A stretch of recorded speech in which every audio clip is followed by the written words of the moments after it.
Oh, watch it, watch it, watch it.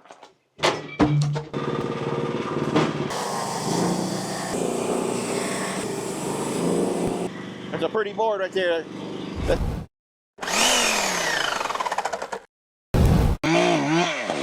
Here she goes. Woo! Wow, big old tree. That's a lot of Poison poison ivy. Poison ivy. Bunch of Okay, it. puppies. Don't walk on over it. Don't touch it. There we go.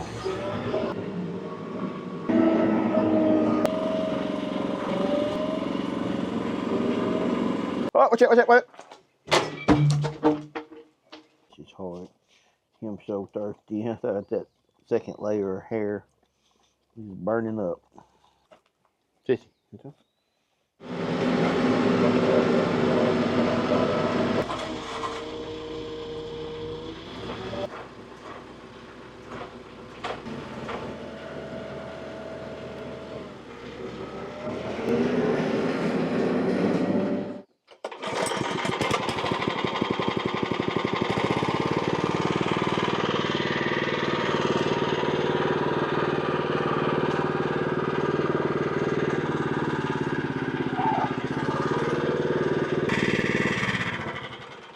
Welcome back to the channel. I'm Tony and this is Tony's Tractor Adventure. Got Tanya here with me doing the camera work. Appreciate her doing that. It makes it so much easier on me. Got the Gizmo here, double layer hair dog burning up in the summer. And we've got the Sissy here who is upset because she's seen something in the woods. So these are the days of our lives. We'll go ahead and get this thing cleaned up. You guys don't know, this is the Frontier OS35, and this particular unit has the hydraulic upgrade kit. So it will turn the logs, it will move the logs around, it will level the logs out with a hydraulic tow board. Now the head of the unit is still manual, but the hard work in working a log is actually moving the log. So taking the boards off are generally the lighter end of the work. This is like a 20... Don't quote me on it. It's like 22, 25 horsepower engine on this thing. So you start it up, you leave the cable down. When you leave it, you leave all the stress off the cables. I've never had a cable break, so you leave the cable stress off. You leave the blade stress off. So what happens is you just turn the blade tensioner in until you feel a little bit of tension. Right here, I felt just a little bit.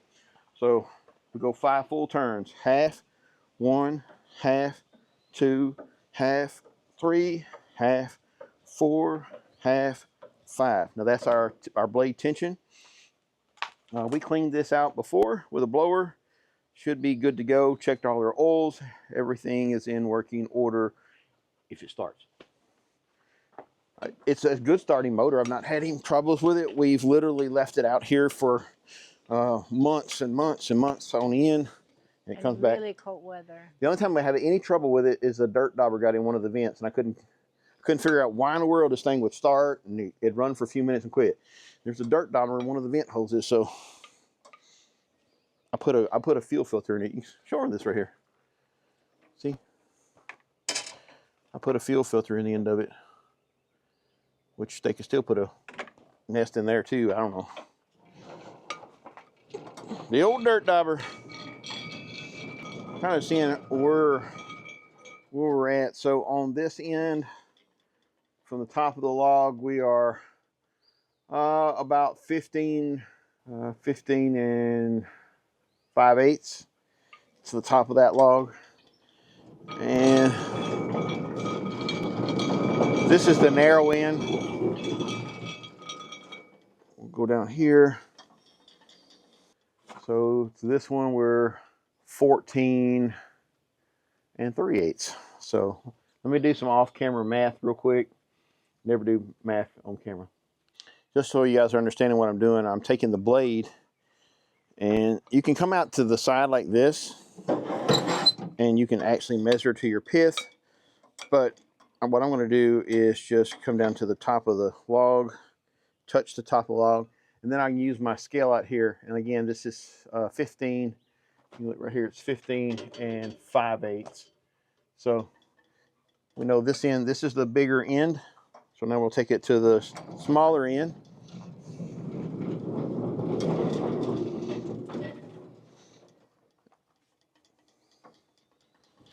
Take it down here. All right, now we're at 15, or excuse me, we're at 14 and 3/8. See the red line, we're using the red line.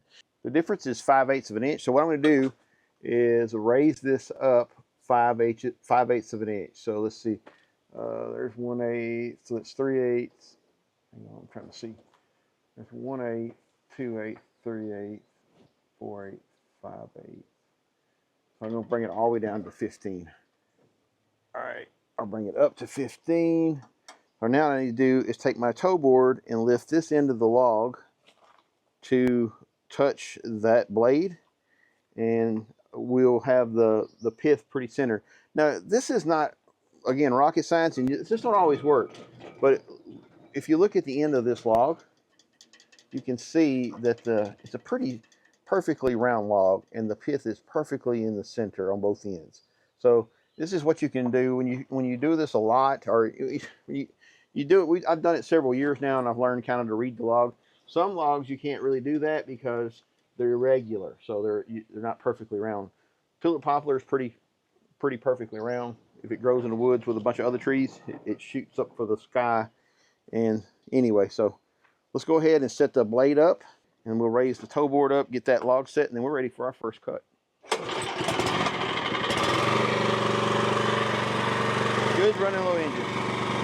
What I'm gonna do is back my log jog off just a little bit so it's not so tight. That's tight. And I'm gonna raise the front toe board up just a little bit. Now it's touching the blade.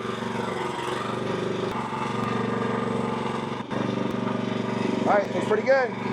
Now I'm going to take my log jog, put it back in place, tighten everything back up, and we're ready to make our first cut. I use a little multi-purpose lubrication can. I'll just leave it down here, and every time I come down, I spray a little bit of this on my saw. Got the old saw cranked up. We'll let it warm up just a little bit. It's hot out here. We don't need it to warm up too much. You might want to clean the thing. There's like sawdust coming out. We already got it. It's a little bit left over. Okay. You burn something? Just dust and stuff on the exhaust. Whew, stinks.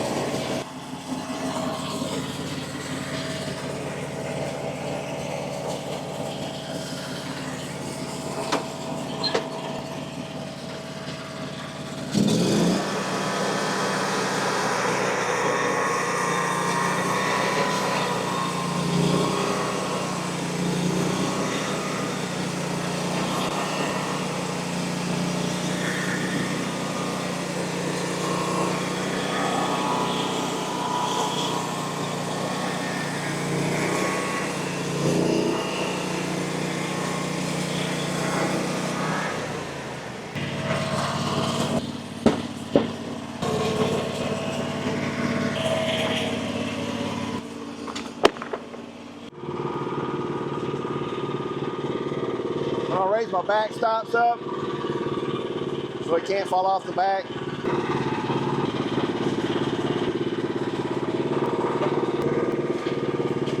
Put my back stops in the back side down, set my toe board down. Really important. It's really important to take the toe board and set it down after you make your first cut, or you're basically just reversing what you did. The toe board, make sure it goes down.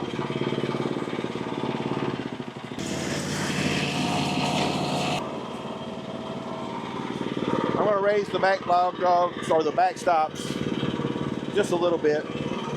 We're not in any danger of hitting them. There we go. And we'll take our next cut.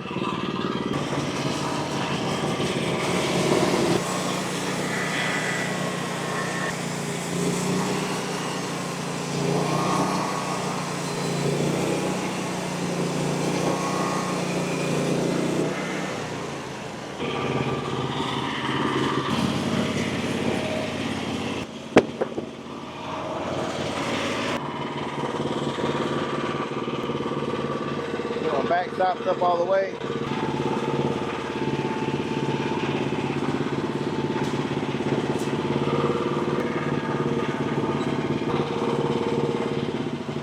All right, right here we are at 15 and, excuse me, we're at 16 and 3/8.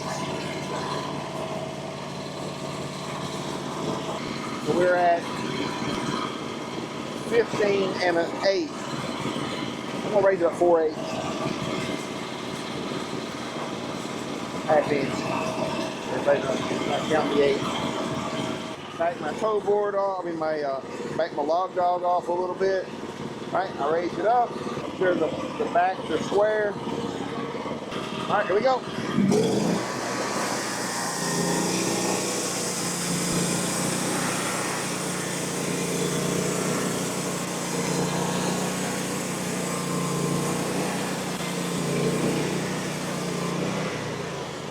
Cutting fresh tulip poplar to me is probably the most pleasing wood to cut. While I'm thinking about it, I'm going to go ahead and drop the front toe board all the way down.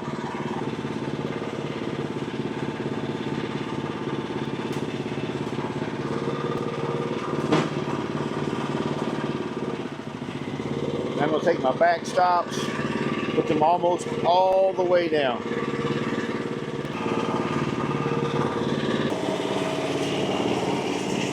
It's going to make me have a 12-inch can. Not true can, but close enough.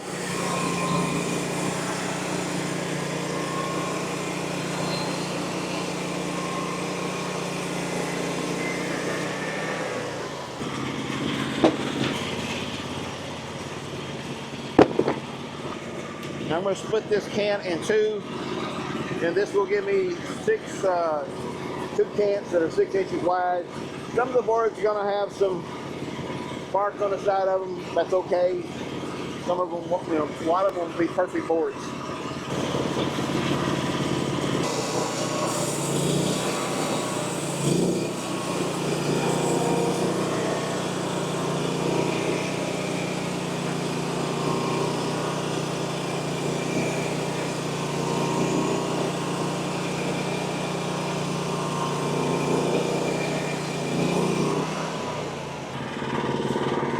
A lot of tension in that, but that's the lower part of the log. Kind of expected.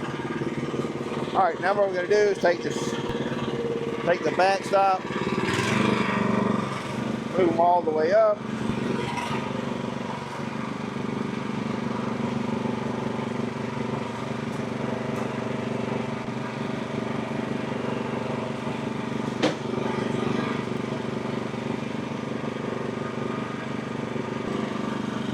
Side is higher.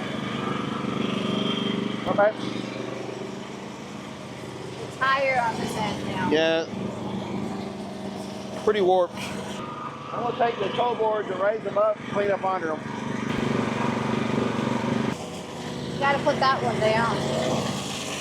Oh, there's a rock right there.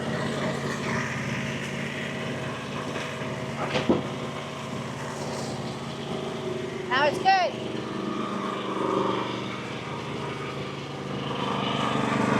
How do you get a rock?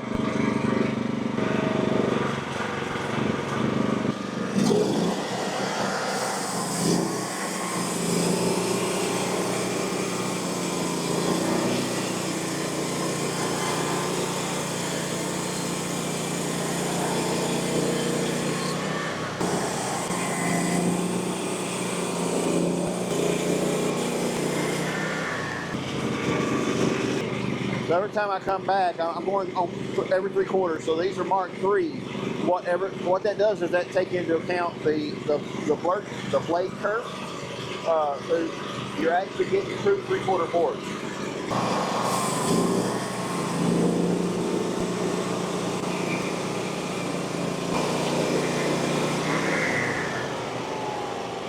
Instead of trying to keep up, I just bring my blade back, come down close like this, stop right there, and I look and see.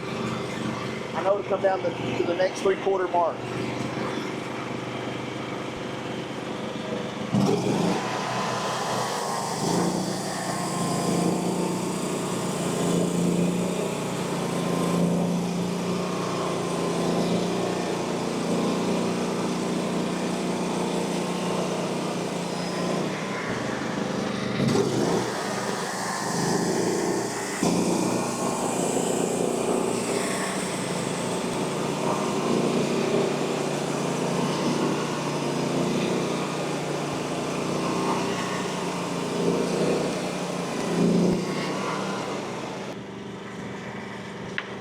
So these boards right here are not full boards, but I need a whole bunch of batten strips. So the batten strips are going to be about 3 inches wide. So these will be perfect batten strips. Or Tanya can use them.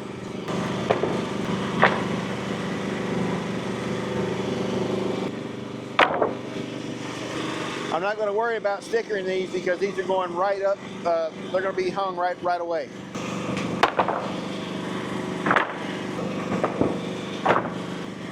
That's a pretty board right there. That's going to be a just a regular board versus the batten strip. This is what you get when you cut down a live tree.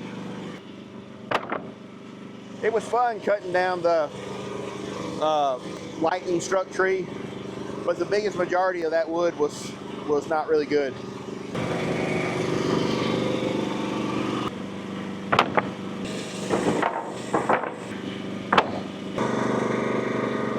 What I'm going to do is see if I can turn these over. Now, these are light enough now, I can do them by hand, but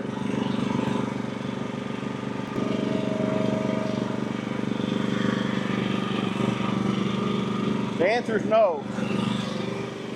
Sometimes I just want to play, and it's good to do that so you learn the hydraulics.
Drop the weight off of this. So the next time you see us, we'll be hanging this stuff up on the walls. So I can't, the smallest board I can cut at the very bottom is 1 inch. So this ended up giving me, I think it's a 2 1/4 inch board at the bottom, 2 by 6 basically. But some of this just got into the, the heartwood here, and this is pretty. But I've also learned a valuable lesson about cutting up more than I'm able to use right away. I don't have a place to store it. So my lesson learned is to cut it and use it right then, and then come back and cut some more. The log will hang around for a long time, but you leave this exposed to the air, the bees will just wear it out. They'll go through it in a matter of days. They'll just chew this stuff up. You gotta get some paint on it pretty quick like. But anyway, hey, I hope you enjoy this. This is real life. Guys, 100 something degrees out here feels like. No, it's not. It's only about 80. But humidity's high, and I'm Big Baby. Love you guys. God bless. Have a great day.